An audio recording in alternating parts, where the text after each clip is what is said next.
గొంతు పోద్ది.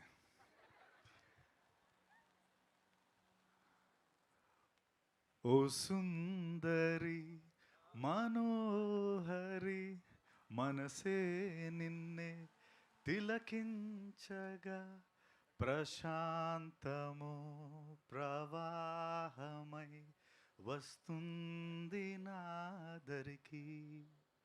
ఇది ఎందుకు పాడానంటే దీని వెనక అంటే సారీ విజయ్ గారు, first of all sorry for Singh in front of you, took that you know courage to sing in front of you, but అది ఎందుకు పాడానో మీకు నేను చెప్తాను.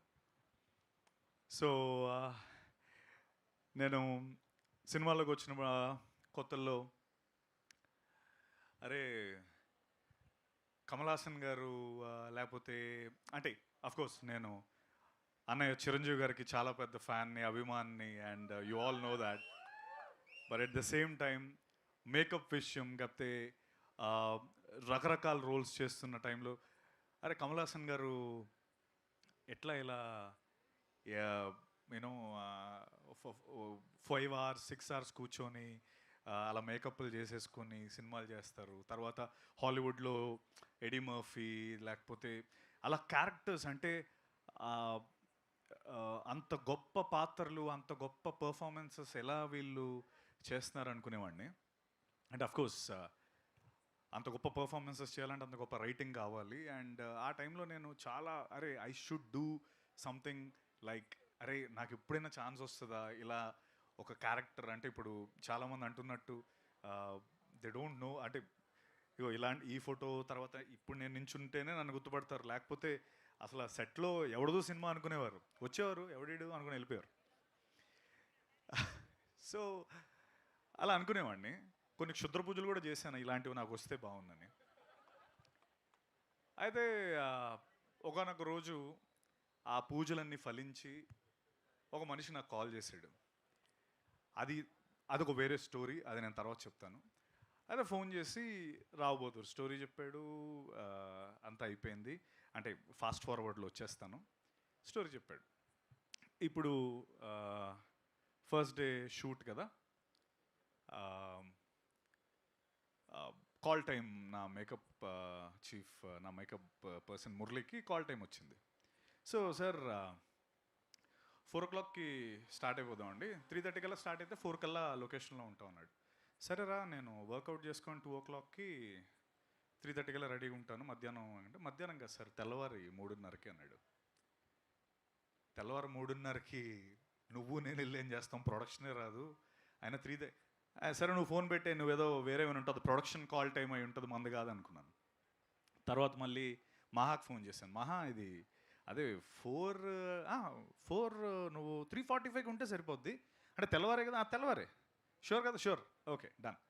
ఇదేదో ఓకే ఫైన్ ఫస్ట్ డే కదా మేబీ మేకప్ ట్రయల్స్ అవన్నీ ఉంటాయని చెప్పి 4 o'clockకి వెళ్ళాను. ఒక 5 hours అయిపోయింది టైం అంతా. 9 o'clockకి కాల్ లొకేషన్లోకి రావాలి. 9 o'clock లొకేషన్లోకి వచ్చాను అండ్ షూట్ స్టార్ట్ అయింది.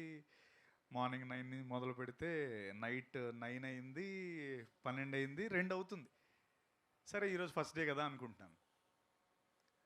తర్వాత నెక్స్ట్ డే కలిసాడు, రెండో రోజు కూడా ఇలాగే అయింది, మూడో రోజు కూడా ఇలాగే అయింది, నాలుగో రోజు, ఐదో రోజు. నాకు ప్యాక్ అయిపోతుంది. అబ్బాయి మహా ఇది అంటే ఇంకా ఎన్ని రోజులు ఇలాగ మనం జస్ట్ ఈ మేకప్ ఒక రోజు 5 గంటలు ఇలా కూర్చొని సరదాగా ఎన్ని రోజులు చేస్తామంటే ఒక 80-85 days ఇలా ఉంటుంది సత్య అన్నాడు. 80-85 days ఇలా. సరే దాని తర్వాత నేను నెక్స్ట్ డే మహా దగ్గరికి వెళ్ళి, మహా నా వల్ల కాదు గురు, నేను 12 గంటలు ఈ క్యారెక్టర్లో ఉండి ఇంటికి వెళ్ళి నేను ఈ క్యారెక్టర్లో బిహేవ్ చేస్తున్నాను, అందరినీ తిట్టేస్తున్నాను, లేకపోతే రామప్పలాగే బిహేవ్ చేస్తున్నాను, నాకు I have to get out of this character, నాకు ఏదైనా చెయ్యి బాసు, నాకు నా వల్ల కావట్లేదు. బికాస్ ఇట్స్ ఈ సినిమాలో పనిచేసిన వాళ్ళందరికీ ఆబ్వియస్లీ మీ టీజర్ చూసిన వాళ్ళందరికీ అర్థమవుతుంది క్యారెక్టర్ ఏంటన్నది. అండ్ సినిమా చూస్తే ఆబ్వియస్లీ ఇంకా ఎక్కువ అర్థమవుతుంది అనుకోండి. బట్ ఆ పాయింట్లో ఐ వాంటెడ్ మహా నాకు డిటాక్స్ కావాలి, ఇంటికి ఇలా వెళ్ళలేకపోతున్నాను, నేను ఇంటికి వెళ్ళి మళ్ళీ కావాలంటే ఫ్రెష్గా వస్తానంటే సరే ఒక 2 డేస్ ఇవ్వు అని చెప్పి దాని తర్వాత నన్ను ఒక రోజు సెట్ అందరినీ పిలిపించి నైట్ కూర్చోబెట్టి ఈ సాంగ్ వినిపించాడు. అదే ఓ Sundari song.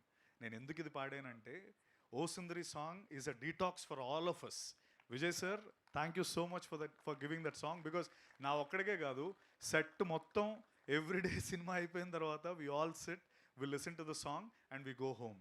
That's what O Sundari అంటే. అంత బ్యూటిఫుల్ సాంగ్.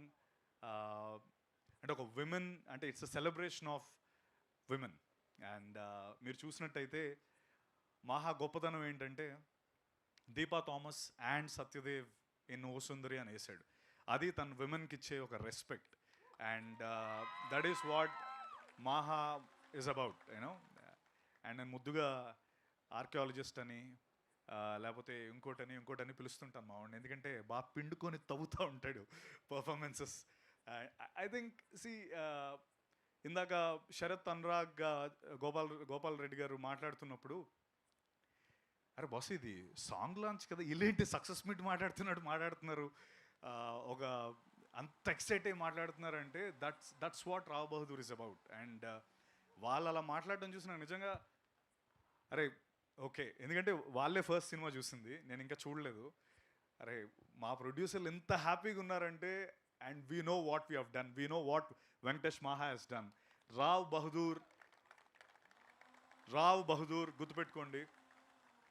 ఒక బాహుబలి, ఒక వారణాసి, ఏ స్కేల్లో, అంటే ఒక అవతార్, ఈ సినిమాలన్నీ మిమ్మల్ని ఏ రేంజ్లో, ఏ స్కేల్లో అయితే మిమ్మల్ని మీరందరూ ఇష్టపడి బాగా దాన్ని మిమ్మల్ని కూర్చోబెట్టగలిగాయో, రావ్ బహదూర్ మా స్కేల్లో మిమ్మల్ని అలాగే కూర్చోబెడుతుంది. It's my promise. Rao Bahadur, you'll all, ఇందాక అనురాగ్ అన్నట్టు, you'll all feel happy that you've attended this and you are our first supporters, our first believers, and thank you very much for being here. అంటే వెంకటేష్ మహా, నేను ఇవన్నీ తర్వాత మాట్లాడదాం అనుకున్నాను, కానీ అనురాగ్ నాకు మోటివేషన్ ఇచ్చాడు, పర్లేదు మాట్లాడేది వచ్చిందంతా అని. ఎందుకంటే అంత హ్యాపీగా తను అంత ఫ్రీగా శరత్ అండ్ అనురాగ్, గోపాల్ రెడ్డి గారు అంత మాట్లాడుతున్నప్పుడు ఐ ఫీల్ ఐ షుడ్ ఇది నేను కొంచెం దాచుకోవాల్సిన అవసరం లేదు బాసు, ఇంత కాన్ఫిడెంట్గా నేను చెప్తున్నా. వెంకటేష్ మహా అనే వ్యక్తి, నేను 2017లోనో 18లోనో ఎగ్జాక్ట్గా డేట్ గుర్తులేదు, రంగస్థలం అనే సినిమా తీయాలి. చరణ్ గారు సుకుమార్ గారు రంగస్థలం కాదు, మహా ఒక రంగస్థలం రాసుకున్నాడు. అప్పుడు ఆ సినిమా మాకు వర్కౌట్ కాలేదు ఫర్ వేరియస్ రీజన్స్, ప్రొడ్యూసర్స్ దొరకలేదు. మీలాంటి ముగ్గురు ప్రొడ్యూసర్స్ మాకు ఆ టైంలో లేరు. సో మహా అప్పుడు ఏమన్నాడంటే, సత్య నేను ఒక చిన్న షార్ట్ ఫిల్మ్ చేసుకొని వస్తాను, ఆ షార్ట్ ఫిల్మ్ మనం ప్రొడ్యూసర్స్ చూపిస్తే మనకు ఎవడో ఒకటి డబ్బులు పెడతారు, అది నాకు కాన్ఫిడెన్స్ అన్నాడు. ఓకే ఫైన్ అన్నాను. నెల అయింది, 2 నెలలు అయింది, 3 నెలలు అయింది, కనిపించట్లేదు, కాల్ లేదు, ఏం లేదు. అయిపోయింది, ఇంకా ఇలా వస్తుంటారు వెళ్ళిపోతుంటారు, ఇది కామన్ కదా, మనోడు ఇంకా రాడేమో అనుకున్నా. కట్ చేస్తే 1 ఇయర్ తర్వాత ఆ షార్ట్ ఫిల్మ్ పేరే కేర్ ఆఫ్ కంచరపాలెం. తను మాయమైపోయి ఆ 1 ఇయర్ తర్వాత నన్ను ప్రీమియర్కి పిలిచాడు. నేను ఆ ప్రీమియర్ పిలవడం కాదు, అప్పటికే ఆ premiere it was like crazy. అంటే వెళ్తున్న ప్రతివాడు బాసు కేర్ ఆఫ్ కంచరపాలెం అసలు మ్యాడ్, అది ఇదని ఫుల్ సూపర్ హైప్ నడుస్తుంది. ఎవరికైనా చెప్పాలంటే ఇతను నాకు కథ చెప్పాడు ఫస్ట్ అని చెప్పడానికి నాకు భయం. అంటే that's how it was. Venkatesh మహా వెళ్ళి కేర్ ఆఫ్ కంచరపాలెం చేశాడు. నాకు నేను ఆ ప్రీమియర్కి వెళ్ళాలా వద్దా, ఆల్రెడీ నాకు కాల్ వచ్చింది రమ్మని చెప్పి. మహా చేయలేదు. మహా టీంలో ఎవరో ఫోన్ చేశారు, వెళ్దామా వద్దా ఇలా దీంట్లో ఉన్నాను. సరే వెళ్దాం అనే టైంకి షోలు ఇంక క్యాన్సిల్, ఇంక ఎయిట్లే డైరెక్ట్ థియేటర్లో చూడమని చెప్పారు. అప్పటికే నాకు అన్ని ఎండింగ్ కానీ అన్ని ఫ్రెండ్స్ అందరూ చెప్పేశారు. And even though theatre experience was amazing. Care of Kancharapalem, like Anurag and we were talking, it was one of, అంటే ఐఎండిబి ఇండియాస్ టాప్ 10లో ఉంటుంది కదా అది. కేర్ ఆఫ్ కంచరపాలెం ఇస్ టాప్ చార్ట్స్లో ఉంటుంది. అండ్ ఓకే మనోడు ఇంకా పెద్ద డైరెక్టర్ అయిపోయాడు, ఇండియా మొత్తం చూస్తుంది, ప్రతి వాళ్ళు పొగుడుతున్నారు, ఇంక అయిపోయింది, ఇంక మనం వెళ్ళి రంగస్థలం అంటే కొడతాడేమో. సరే ఊరుకున్నాను. దాని తర్వాత ఒకరోజు రాత్రి 12 గంటలకి మహా మెసేజ్ చేశాడు, సత్య మనం రేపు మార్నింగ్ కలవచ్చా అని. కలిసాం. అన్నేళ్ళు మాయమైపోయిన వ్యక్తి ఉమామహేశ్వర ఉగ్రరూపస్య అనే సినిమాతో మళ్ళీ సత్య నేను నీతో సినిమా తీద్దాం అనుకుంటున్నానని ఉమామహేశ్వర ఉగ్రరూపస్య అనే సినిమా మీ ఇద్దరం కలిసి చేసాం. So that is Maha. అంటే Venkatesh Maha will not go by the normal norms. అంటే ఇప్పుడు సినిమా హిట్ అయిపోయిందంటే మనుషులు మర్చిపోయే రకం కాదు. నన్ను గుర్తుపెట్టుకొని మళ్ళీ ఉమామహేశ్వర గ్రూపస్ అనే సినిమాతో తిరిగి వచ్చి మీ ఇద్దరం ఆ సినిమా చేసి, you all know what a big hit it was during COVID. Of course it was suppose to be theatrical release. ఆ టైంలో ప్రభాస్ అన్న వస్తాడు అనుకున్నాం, రాజమౌళి గారు వస్తారు అనుకున్నాం, కాకపోతే కోవిడ్ వచ్చింది. సో